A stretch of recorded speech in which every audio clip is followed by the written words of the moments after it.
Here's a few things that you need to be aware of if you're looking at buying a flat or an apartment within the UK.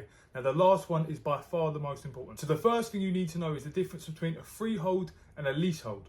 Now, a freehold is where you own the land in which the property sits on, and this is generally more towards like houses and things like that. Now, most apartments are going to be purchased on a leasehold, which essentially means you're buying the right to occupy that place, but you don't own the land on which it sits on. And this catches a lot of people out because they think they own the apartments when they're buying them on a leasehold, but you don't at all.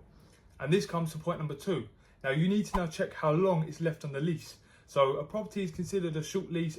I believe it's less than 80 years left on the lease, which is going to make it very difficult to mortgage. But you need to check how long is left on that lease, because if you purchase a property that does have a really small lease, the freeholder can then take back the property once the lease finishes.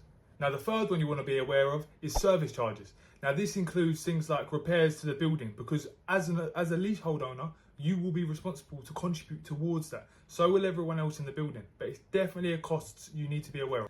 You also need to find out who's responsible for major repairs to the building, because in some leaseholds, they may deem you responsible, or the rest of the people that occupy the building responsible for major repairs like roof and things like that. Now, this is the last one, and it's pretty important. So some leaseholds won't even allow you to modify the property. And this is something you need to button up straight away, because if you're looking to live in this apartment for 20 years, you will want to change it over time. So this is something that you really need to be aware of from day one, because this affects a lot of people.